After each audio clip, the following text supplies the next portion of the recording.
So hi everyone, yes, we're back again, and today we're gonna do is, ako lang yung nasa bahay ngayon, sorry on my people, don't mind that.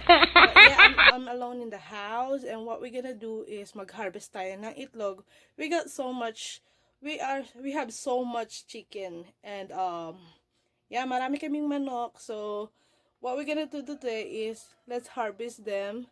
And I think it's lots because it's been few days. Hindi kami nag-harvest, hindi ako nagkuha. So, yes. So, guys, samahan nyo ako ngayon. So, tara, punta tayo sa may barn namin. So, see you there. Like a Hellcat.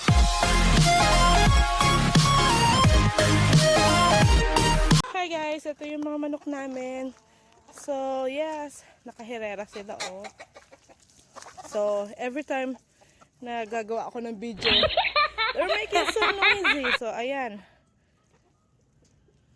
They call New Jersey chicken. New Giant Jersey chicken. So, yeah. So, ayan yung mga manok namin. Pasensya na. Kasi umulan. Oh my God. Umulan. So, yeah, maputik. So, ayan sila. Nakapila sila. Akala nila may food. Oh, quiet, Mr. Rooster. So, yes, guys. Ito yung lugar namin. So, parang Pinas lang. So, yes. Now, what we're gonna do is, let's go to the barn. Here's the barn. So, yeah. So, tara, pasok tayo. So, ayan guys. As you can see, ang barn namin is magulo. Kasi kinalkal nila, oh. See? Pati yung bike ni Justin is in here. So, ayan. Yung mga manok namin nakadungaw na. Ayun. So, yes guys. I got a bowl in here. So, yep. Mag-harvest tayo. Ayan, oh. Marami na silang itlog kasi ilang days na rin akong hindi pumunta. So, ayan. Meron na silang mga itlog. So, yes. So, tara. Mag-harvest tayo. So, yes guys. So, nakikita nyo, ito ang aming munting, ano ba tawag nito, barn na maliit for my chicken. So, ayun sila, nandun sila. Nakadungaw sila. So, yes guys, tara mag-harvest na tayo and we're gonna make some salted eggs. So, yes. So, there. So, harvest na tayo. Ayan. Harvestin na natin ang mga itlog. Ang dami. Oops! Muntik na mabasag. So, nakadungaw sila. Akala nila may pagkain sila. Which is, meron naman silang pagkain. So, it's not really cold today. So, it's good to do a harvest. Because sometimes, ayan oh. So sometimes, ilang days kasing nag-rain. So hindi ako nakapunta dito sa aking barn.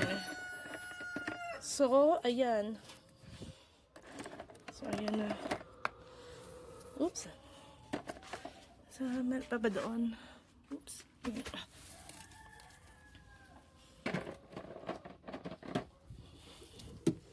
So, yes. Sometimes, Justin is helping me na magkuha ng itlog.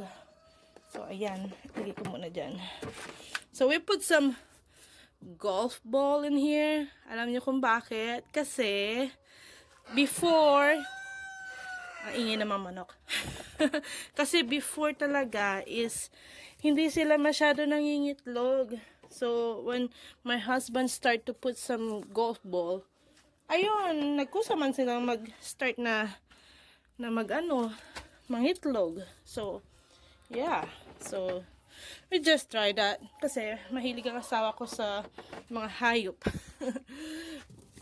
Mahilig kasi siya sa mga hayop. Oh, sorry. So, ayun. So, my God. Sometimes, before we do is, nag-ano talaga kami, nagbebenta kami ng, I posted in online. So, ayun na siya. So, I posted online, and then, meron naman ako mga customers. So, yeah.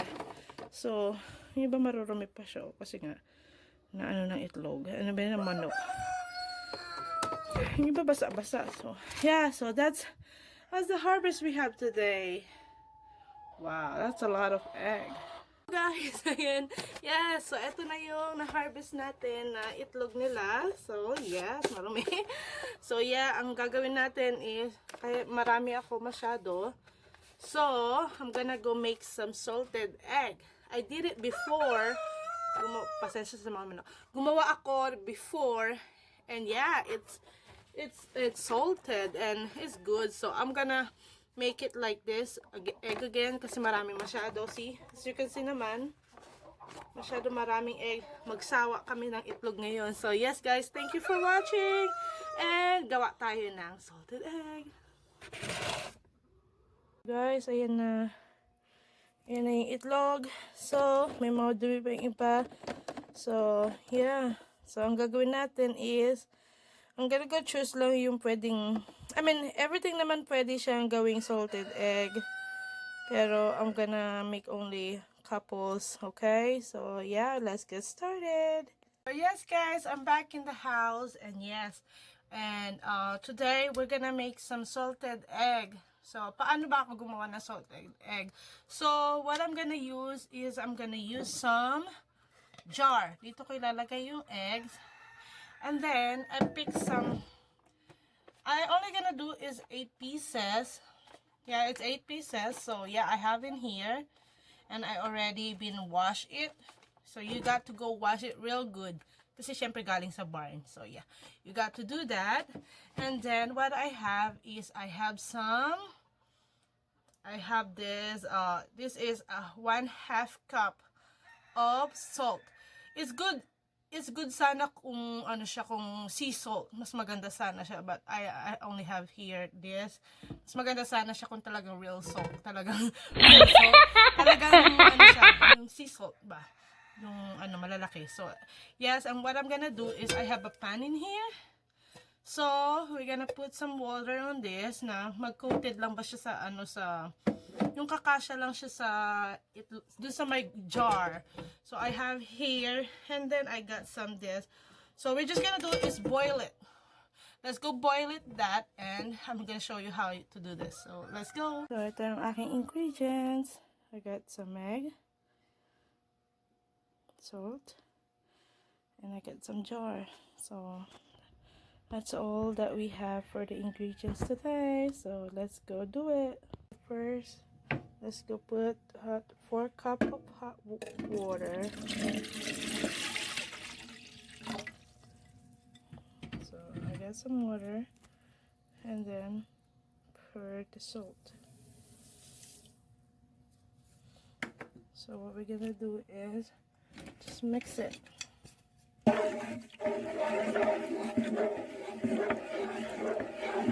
So i-mix lang natin siya. So, mix lang natin siya. So, yes. And then, salang na natin sa pot. So, ayan. Naisalang ko na. So, yeah.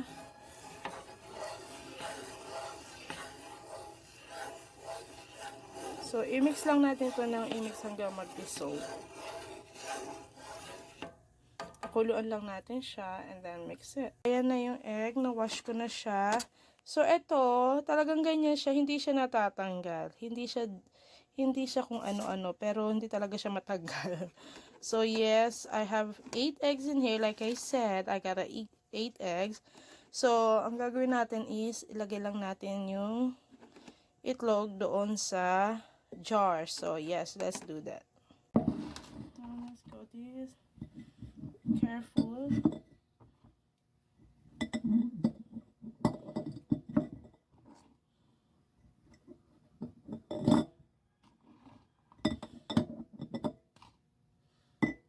Kailangan careful lang. So, hindi siya masyado full. Hindi ko masyado finul kasi yung water ano pa yung water. So, pag nilagay natin yung tubig niya, so, ano pa siya, aangat pa siya. So I just did is 8 pieces only of egg. I used chicken egg. I didn't use a duck egg because I don't have any in here. So I tried that chicken before, the chicken eggs, and it works well. So yeah, so ganyan. So we're gonna go wait the water to get cold first kasi naka-boil siya. So yeah. So yes, we waited. So ayan, nasa loob na siya. So antayin lang natin na kumulo and then palamigin natin and then we can pour the water in here. So yeah, nakikita nyo nag-i-start na siya. So we just have to do is stir it. Kasi pag napabayaan siya, ayun, nasa gitna yung ano niya. So yes. So kailangan lang i-stir lang natin yung water hanggang ma-dissolve siya. Pakuluan lang natin siya ng one time. And then, let it cold. Palamigin lang natin siya ng konti. So, we can put it in the chicken egg. So, ayan. So, ayan, makikita na natin nag-dissolve na yung salt. So, ayan, nakikita naman na nag-dissolve na siya. So, wala na tayo nakikita. So, let's just boil it. So, ayan na guys. Ayan. Kumulo na siya. So, I'm just let it rest for a while. Hanggang hindi na siya mainit. Kasi, pag nilagay natin dun sa itlog, baka kasi, maluto na siya agad. So, yes, we don't want that. So, let's get stir it up and then make it cold. Palamigin lang natin to ng saglit. And then we can pour it.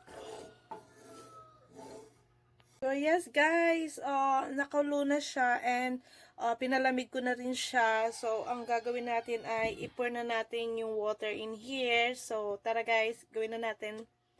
Here now, and what I got is in here. So, pour lang natin down the hand. Oops! So, yeah. So, ayan guys. Nakikita nyo, hindi siya masyadong siksikan, which is mas maganda siya ganyan para lahat is maano siya. So yes, what we gonna do is lagay lang natin ang ating lid and then, kasi it's cold naman na siya, so okay na siya.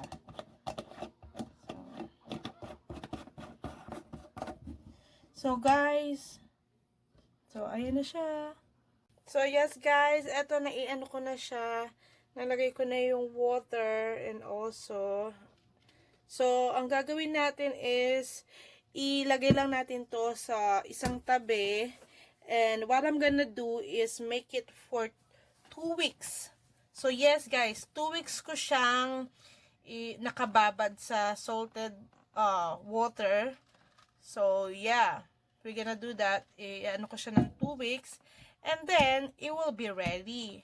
So, yung iba naman, they can do like 3 weeks. Something like that. But I'm gonna do only 2 weeks. So, yeah. So, wait natin until 2 weeks. So, yes guys, I will show you when it's ready. So, thank you guys.